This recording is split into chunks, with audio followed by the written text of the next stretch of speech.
Hello everyone, welcome to my YouTube channel. And in today's video, we're going to talk about the books I've read in the month of July. But before we start this, I want to say I still cannot believe that we are in the month of August, and in just like 5 months, we're going to be in the year 2026. It just feels like 2025 just started, and now we are already in the month of August. But we can cry about it later. Before that, we will talk about the books I've read in the month of July.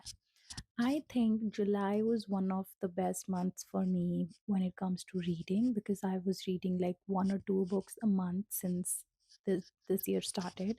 And in this month, I've read four books in total. Even though I had a fever, I was sick, but I did a good job, I think. Before further ado, let's get into the books I've read. The first book that I've read this month was Inferno by Dan Brown.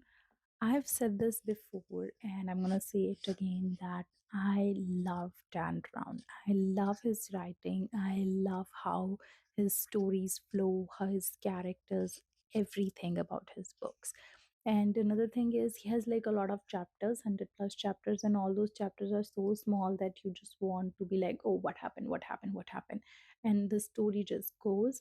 um Inferno is a mystery novel, just like other novels in the Robert Langdon series. And in this one, our main character, Robert Langdon, he finds himself in a hospital and he has no memory how he reached there. So he woke up in Florence, and in his memory, he was in the US.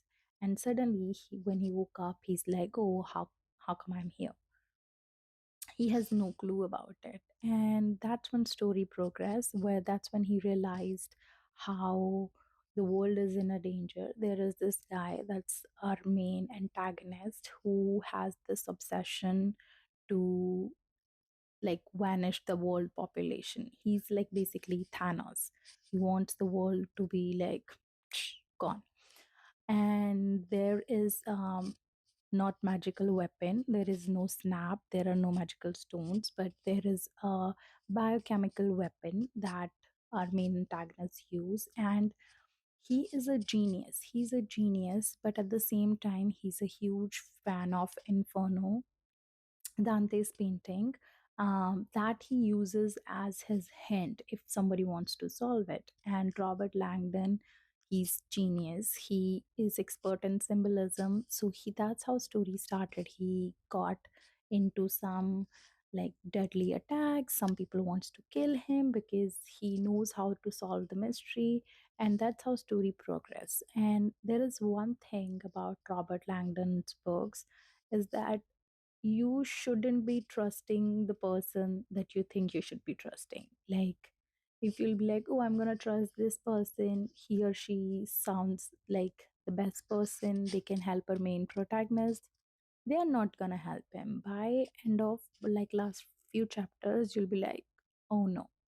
And I made this mistake in all of his books, all of specifically Robert Langdon series. I'll be like, oh, she's gonna help him. No, she's not gonna help him. She's gonna be the person who's sneakily helping the antagonist.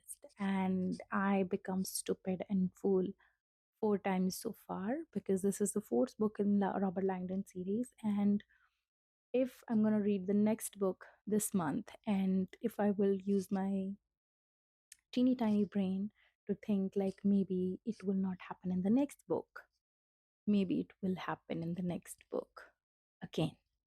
So this was the first book that I've read, and I think it was a good 4-star read for me.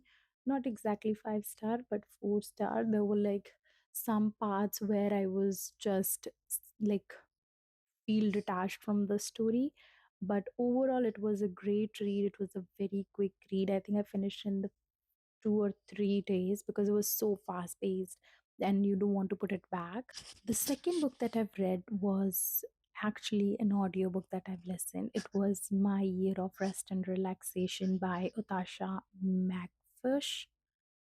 I think that's how I pronounce the name. I'm so sorry if I butchered the name, and I think I did butcher the name. So I have very mixed feelings about this book. Because I think first thing is because I did listen to the audiobook. It was great. The audiobook narration was great. I did like feel connected to the book, but I think I need to give this book another chance. It has a very beautiful concept, not exactly beautiful concept, but it is a great concept. So in this book, we the narrator we have is unnamed, and she decided to go on a year of completely hibernation. She wants to relax, she wants to sleep as much as she can. And I think that's the only part where I can relate, because whenever I'm stressed about something, when I feel like things are not going well, the first thing I do is sleep. And earlier I used to like get my food impacted with that as well, but that doesn't happen anymore. But I do sleep. I'll sleep for like 10 hours, 11 hours. That's how I run from my problems. And in this book, that's what she decided. But I think she has that privilege that she could have do that. But there was some points when feel so irritated by the character. I was just so done with her. She has friend, and a friend tries her best to like feel connected to her, but she was just like throwing her away. And then there was her boyfriend, and she was going on and off again with him. And that guy, stupid. She shouldn't go back to him. That's what made me like, girl, why are you doing this? Why are you doing this? You shouldn't be going back to that guy. She did that multiple times. So that's where I feel very irritated. And then there was another character. It was a psychiatrist, Dr. Tutel, I think that's her name was. Um, very shitty, very shitty character, because that psychiatrist was giving her, prescribing her some medicine those were not legal. She shouldn't be having those one, and the dose she was having was horrifying. I mean, if I have a friend who's been doing this, I would have like slapped my friend. Don't want to get into the violence, but it was scary. I mean, I'm not sure how I'm feeling about this book still. I know a lot of people loved this book. I didn't hate this book. I think I just need to give this book a second chance because it was a little too much for me. And I think I need to give it another like opportunity to read it again, maybe in few months. And next time, instead of listening it to as a audiobook, I would prefer to read it on paper. So I think it was good, three-ish star for me. It didn't do much, but it just made me think few things. But I think 3 stars were enough, and I think this is one of those books that I think I need to give another chance to understand more, and to feel connected to the book, and just to get the main lead's perspective more openly. Because I think instead of feeling sympathetic towards her, I feel irritated to most of the parts. So that's it. And the third book that I've read, this is, I want to apologize that I've read this book so late in my life. I think incredibly late. And this is my apology. And the book was The Namesake by Jhumpa Lahiri. I love this book. This is like 5, 6, 7, 8 stars for me. I just loved it. I just loved this book. Words cannot describe how much I loved this book. So this book is a story of immigrant couple. They have moved to USA from Bengal, India, and the story has beautifully described the relationship of a family, immigrant family, first generation specifically. And then it follows the Ganguly couple and their kids, specifically their son, has a very different relationship, and it describes that relationship beautifully, how their values, their traditions have changed, how they've grown up in the different culture and different environment from their parents.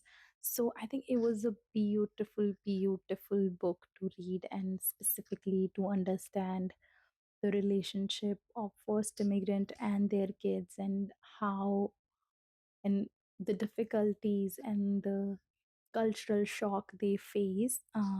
So this was a beautiful, beautiful book, and there is a movie based on this book as well, and that movie is also beautiful, incredible. The last book that I read in the month of July was After Dark by Haruki Murakami. This was a usual quintessential Murakami book. Feels like a weird dream. You don't know where you are, you don't know what things are happening. And in this book, same thing happens with our main character, Mari. So basically, the story is about two sisters, Mari and Iri Asai. Mari plays an important role in the story. So Mari is one who is insomniac. She can't sleep. On the other hand, Iri is the one who's been into a deep sleep from last 2 months. Parents are worried, everyone is worried what is happening to her, but she's not in coma, she's not unhealthy, she's perfectly fine. It is just the Murakami world we all know, and magic happens. Story is based on few hours after 12 p.m. How Mari encounters different people over the span of few hours, and how these people's life weirdly intertwine with each other, with Mari's life, or Mari's life intertwine with their life. And it also explore existential thinking very beautifully. Just like the other normal Murakami books we usually read, we cannot run from that. Murakami has his own magic, and you can see that magic in this book as well. When the book starts, you feel like you're in a weird dream, and when book ends, you feel in a weird dream, and in between, you do feel like you are in the weird dream. And this book also explores a relationship of sibling, not as a main focus point of the book, but at the backdrop, you can see that, you can feel that it describe Mari and Evie, how both of the sisters are completely different from each other, how they lived in the same household, but they lived a completely different life.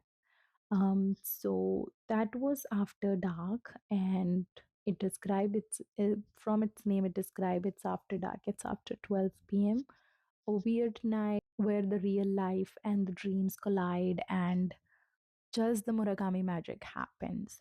And that's all four books I've read in the month of July. I have never done like reading wrap up before. I've done like 3 videos on YouTube so far, so obviously I've never done that. But it's so weird to talk about books on the camera.